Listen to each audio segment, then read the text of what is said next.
versus Rexar. Let the hunt begin for Doomhammer. Ah, Rexar. Just the orc I was looking for. You know what, I take that back. I was actually looking for Garrosh, but you'll do just fine. You see, shamans, generally speaking, don't sport a very good history of beating hunters. But on this day, I feel rather well equipped. So come on, let's dance. What am I talking about? In what world do I have the right to beat a hunter? Well, the deck I'm rocking today is a creation of mine that I was inspired to make by... You know, I have no idea. I guess I felt like playing some dragons? Ah, that's the one. It's all coming back to me now. I'm actually getting largely influenced by Strifecrow, who likes to experiment with a lot of value decks, and I love to watch it and try it myself. The champion being Grinder Mage. Now, I thought Mage would be the best to give this sort of thing a go. However, I've played a ton of Mage. I'm close to Gold Mage. I don't want to just exhaust myself on Mage. I barely have any wins with Shaman, stemming from the fact that I have never played a Shaman deck that I've enjoyed. Until now. This deck I've made has broken the mold in the sense that I am having fun playing Shaman. Now, besides the small dragon package that I've included, there are a few cards that really stand out. One of them being my new favorite card at the moment, for sure, Doomsayer. A card which has blown my mind open with possibilities that I didn't even know existed. And I'm not sure I ever would have discovered this myself. It's one of those influences I talked about that comes from watching Strifecrow. Because initially I thought, how could you ever use this outside of Mage? It's a freeze combo, right? You can't expect it to go off without stalling their board. But it's not always like that. You don't have to use Doomsayer to blow up an entire board of minions. My eyes have now been opened, and I've learned that even the most basic, simple use of it, such as dropping it on turn 2 to kill their 1-drop. If you kill one minion with Doomsayer, it has done very good. And if you aren't really familiar with just how much Doomsayer affects the board, and not really sure what I'm talking about, Doomsayer will stop them from building the board. They can't put a minion down for next turn. They have to hit you in the face with what they've got, hero power, and concede the rest of the turn, and before you know it, the board is empty and you have the initiative, and you put down the first minion. That is often a game-changing tempo swing. And as a result, Doomsayer will be a card you want to look for in your opening hand in almost every matchup. Now this game started off with a Lebanon, and a Glaivezuka, and an Argent Horse Rider. As a result, I thought, Face Hunter, let me pop a Hex on this 3-attack Lebanon and save myself a ton of damage, because I don't have any plays right now. And then a Shredder came down, and a Coin Highmane, and I suddenly really missed that Hex. Before I knew it, I was really facing the music. Catching up with a board like this will take a couple of turns, which you often can't spare. But this deck, or at least this particular version of the deck, since I was changing a lot of cards and experimenting, has a ton of healing. In 2 healing waves, 2 heal bots, and Bran as part of the deck anyway, and Alexstrasza. We all know Healing Wave is wonderful at 3 mana heal 14. Sometimes.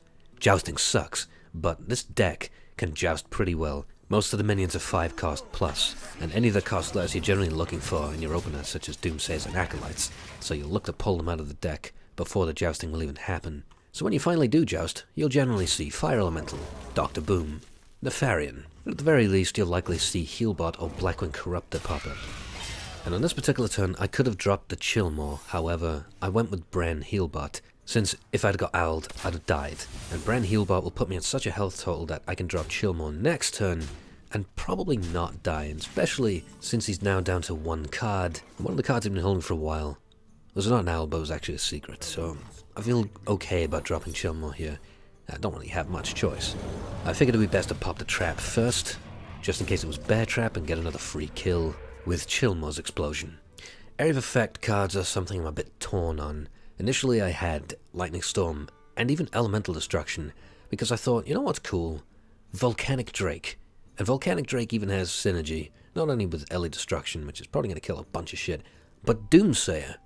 Since Doomsayer's Explosion happens at the beginning of your turn, anything you kill will lower the cost of Volcanic Drake before you've even begun to play your cards. And it was okay. Volcanic Drake is just not a fantastic card, even if you get it as a very cheap minion. For 4 health, it just, it can get removed. What Volcanic Drake is excellent at is racing against face decks. and that has won me games in the past when I've tried Volcanic Drake and Dragon Paladins, since Equality Consecrate's a massive clear too, as well as killing off your own muster for battle tokens. Yeah, interesting card, enjoyed using it, but not sure if it's good enough.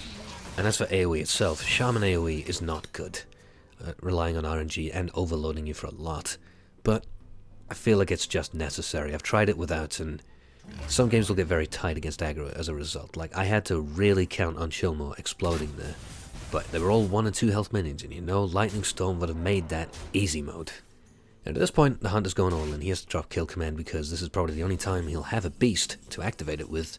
And I imagine he was thinking, healing wave, heal bot, and a brand heal bot. How much more healing could he possibly have? Surely that's it. Well, I would love to show you what my hand looks like right now. I figure attacking face with Healbot will check really important traps, explosive, bear, or freezing, and freezing will give me another heal in my hand. Fantastic! Another major player in this deck, you can see it in my hand there, is Jeweled Scarab, since Shamans are notorious for having a lot of 3-drops, very important ones, all largely varied in their utility and quite efficient. You'll be looking for Hex in control matchups such as Priest and Warrior, a Healing Wave against aggro decks like Face Shaman and all Hunters. Lightning Storm is a big one that can pop up, good against any aggro or board flooding decks. Same goes for Elemental Destruction, which is just a tiny bit more wicked in its cost.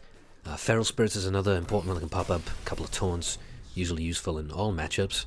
And the nice thing about the flexible Jeweled Scarab is while you may be guessing what kind of card you want in the early game, you'll almost certainly know exactly what you want in the late game, and you'll be able to afford to play that card in the same turn, and it makes for a wonderful combo with Bran Bronzebeard. Now, as a one-off, this deck has Elise Starseeker in it. Now, this is purely a tech card against grindy decks like Control Warrior, Control Priest, and even a Grinder Mage if that happens to pop up. The shocking thing is, more often than not, you won't even need Elise or the Golden Monkey to beat them, and you'll grind them out down to their last card. But for the few games where things don't go your way, such as not getting any more hexes from Scarabs, or perhaps bad RNG from Brawls, basically any little inefficient losses that pop up throughout the game, Elise and the Golden Monkey will give you that insurance just to take you that little bit further in the control games that really go the distance. When I made the deck and I was playing games, I ran into a lot of Control Warriors and I thought, holy shit, how am I going to beat these? And to my surprise, I don't know how, but I was beating them all, and in such a manner that I could not have imagined. I exhausted their deck. I couldn't understand how my deck managed to grind them out like that. And to tell the truth, I'm still not entirely certain. I have to assume that it largely comes down to the big mid-range minions, the Black Corruptors and the Fire Elementals. The battle cry is kill something, and then the large body also kills something, and as a result, those minions will 2-for-1, and in Fire Elemental's case, 3-for-1 sometimes. The Jeweled Scarabs, especially in combat with Bran, will also help contribute towards this long grind, but then I realized just how much work I was getting done with another strange card I included in this control deck, and that is Charged Hammer. Now, Charged Hammer, even before you get the Jolt, is dealing 2 damage, and 2 damage is really good, especially when comboed with 3 damage from Fire Elemental and Black Corruptor. And 5 health is the right amount of health to just be pesky. There are a ton of mid-range minions that you'll see in these decks that have 5 health. You can see a couple right now, those Cabal Shadow Priests, and Priest will also have Alkanai Soul Priest. Warriors will have Shield Maidens. They'll also have Sludge Belchers, Baron Geddon, just to name a few examples. There are tons of them, and they need to go. And I have lost count of just how many minions I've killed with Black Corruptor or Fire Elemental plus Jolt. It is so efficient, and thus Charged Hammer is a major asset in winning these grindy games.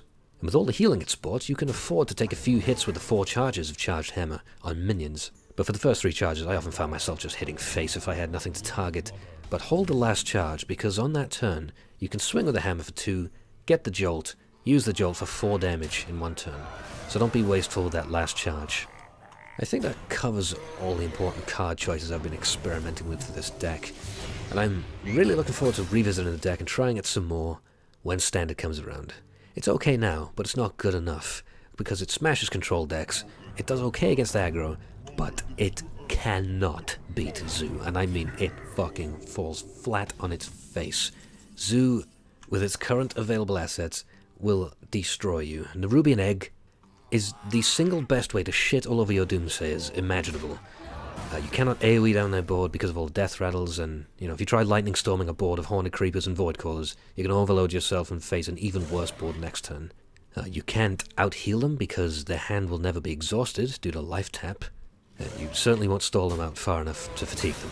However, when Standard comes around, all of the frightening cards will be gone. Haunted Creeper, Nerubian Egg, Implosion, Void Caller, to name a few, will all be taken along hike to Wild, and the only important card that this deck will be losing is Antique Healbot, which is replaceable with a second healing wave, as well as any healing that the new expansion may grant us. And who knows, perhaps by that point the game will be in such a state that we won't even need that much healing in our decks. So I'd avoid trying this until Standard comes around, but unless you really feel like smashing some Control Warriors, go ahead and give it a try.